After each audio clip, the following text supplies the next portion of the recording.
Assalamualaikum warahmatullahi wabarakatuh.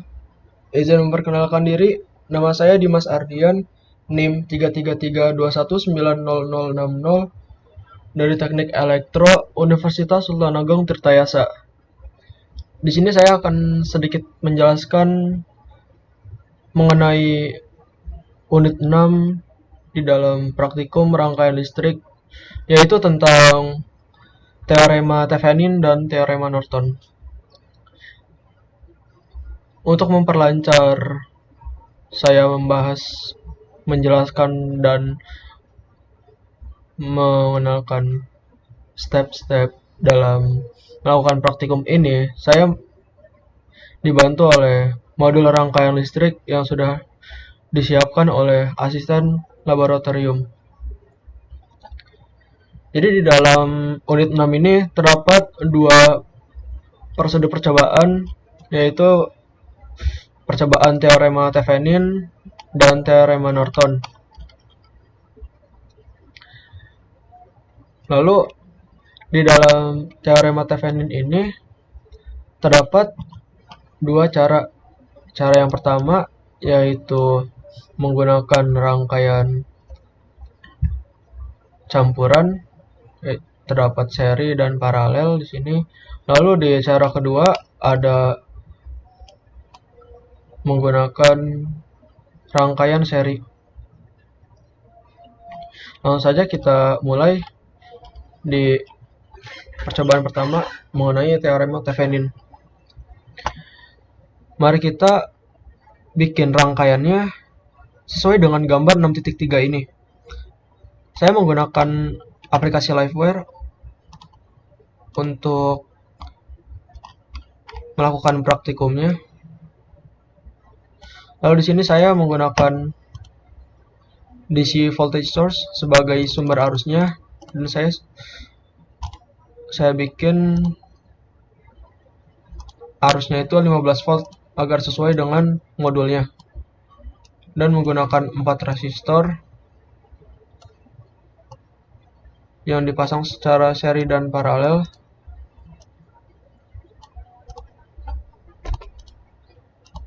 Kita ubah terlebih dahulu, lalu kita pasangkan masing-masing komponennya.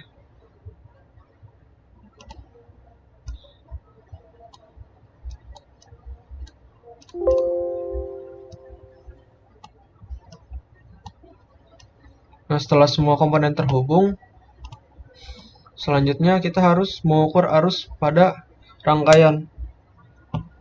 Cara mengukur arus ini sangatlah simpel. Kita menggunakan multimeter digital, lalu kita hubungkan multimeternya ke rangkaian.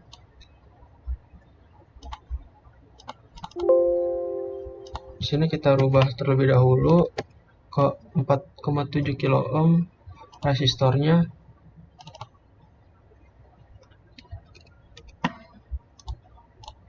Setelah itu baru kita ukur arusnya. Kita ubah ke current, lalu kita run. Dan hasilnya ini dia, 6,18 mA. Hasil ini kita catat di belangko percobaan. Lalu setelah mengukur arus, kita mengukur VT pada rangkaian. Cara mengukurnya itu sangat simpel, hanya dengan mengubah modenya ke voltage. Lalu kita run kembali, dan hasilnya adalah 10,52 volt. Hasil ini kita catat juga di belangko percobaan. Setelah mengukur VT, kita mengukur RT. Cara mengukurnya itu dengan cara kita hapus terlebih dahulu sumber tegangannya, lalu kita pasangkan lagi komponennya. Setelah kita rangkai lagi, terus kita rubah modenya ke mode ohm, lalu kita run. Dan ini dia hasilnya 1,7 kilo ohm, dan kita tulis di belangko percobaan.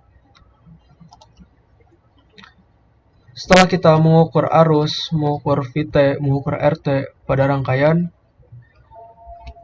kita harus menghitung arus yang melalui R1.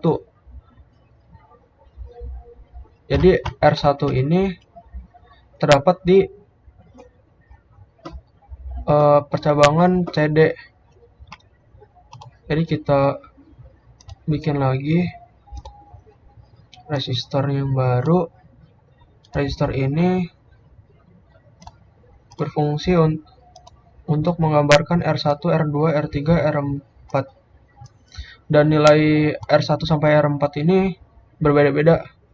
Jadi R1 itu nilainya 10.000 ohm, R2 itu 22.000 ohm, R3 itu 33.000 ohm, dan R4 adalah 39.000 ohm. Lalu kita ukur arusnya yang melalui R1 ini.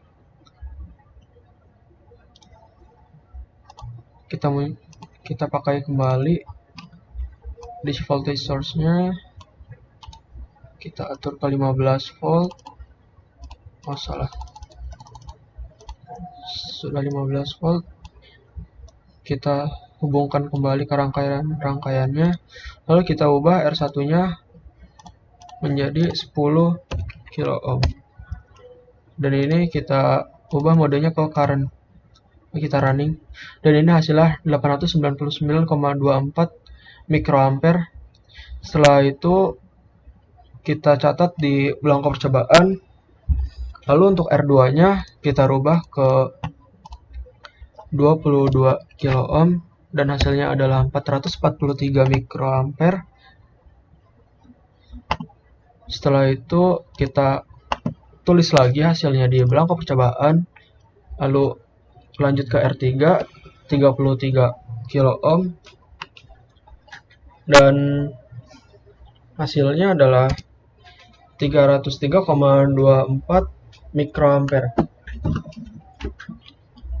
Setelah itu kita catat lagi di belangko percobaan. Lalu di R4-nya untuk mengukur arus kita rubah terlebih dahulu resistornya menjadi 39 kilo ohm, lalu hasilnya adalah 258,54 mikroampere. Setelah itu kita lanjut lagi ke cara yang kedua. Cara kedua itu kita menggunakan rangkaian seri. Maka dari itu kita bikin terlebih dahulu rangkaiannya. Tetap menggunakan DC voltage, lalu menggunakan 2 resistor dan memakai multimeter digital lagi.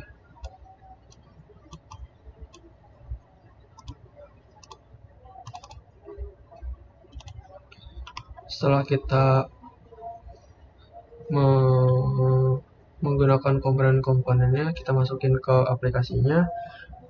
Terus kita harus mengukur tegangan sumber sama dengan VT. Jadi tegangan sumber ini kita atur menjadi 10,5 volt.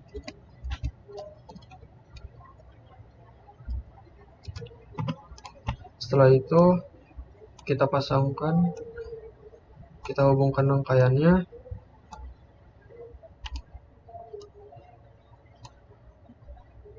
Untuk rangkaian yang ini tidak usah kita hubungkan terlebih dahulu karena akan kita satukan ke multimeter.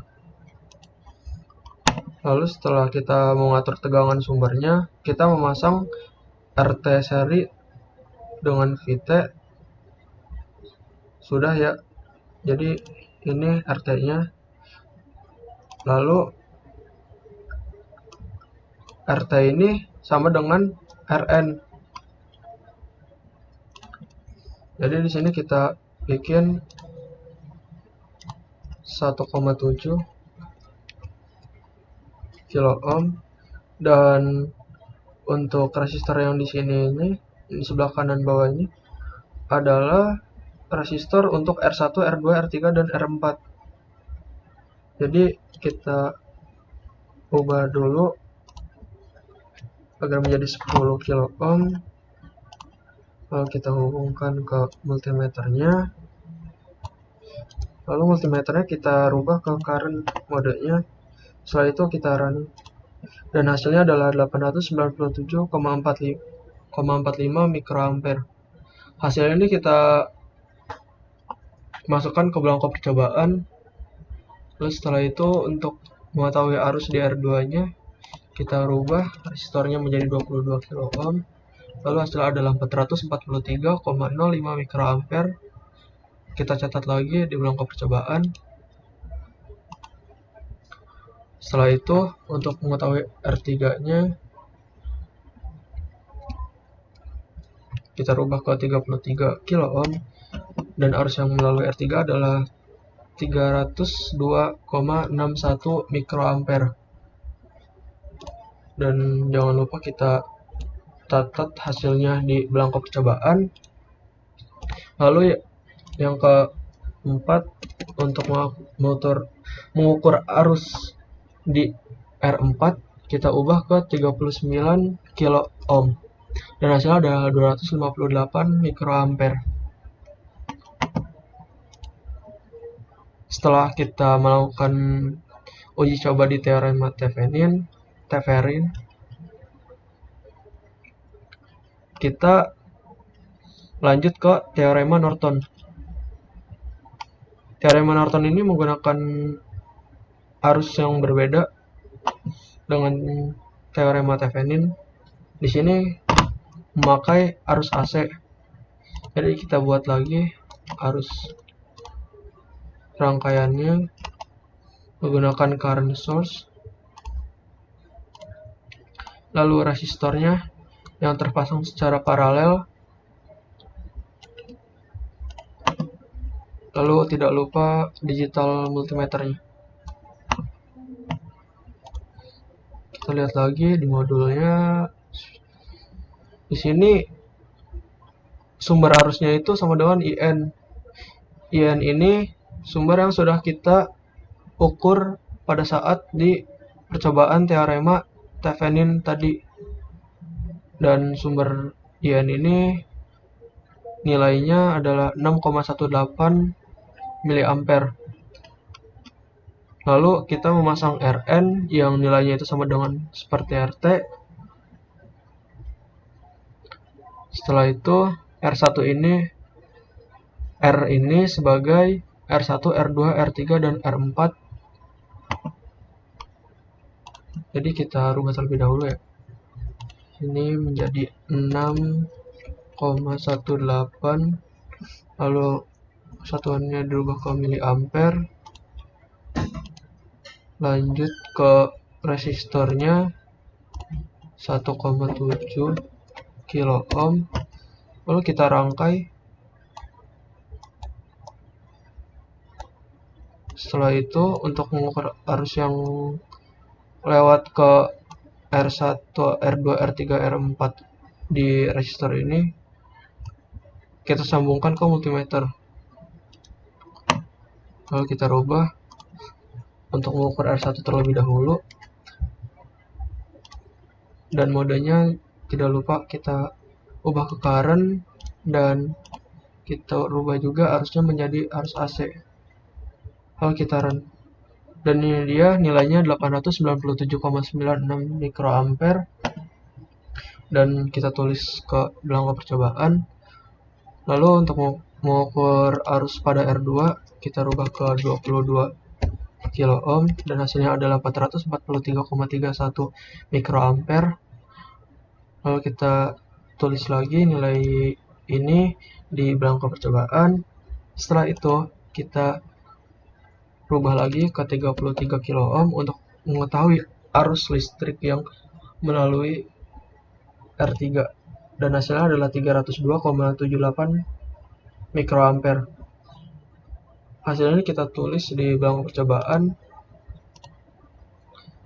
Lalu untuk mengetahui arus di R4, kita rubah ke 39 kilo ohm, dan hasilnya adalah 258,15 mikroampere. Jadi setiap kita melakukan percobaan ini, hasil yang kita dapat itu harus kita cantumkan di belangko percobaan. Ya, untuk penjelasan proses praktikumnya hanya segitu dari saya. Kurang lebihnya mohon maaf. Billahi taufiq wal hidayah. Wassalamualaikum warahmatullahi wabarakatuh.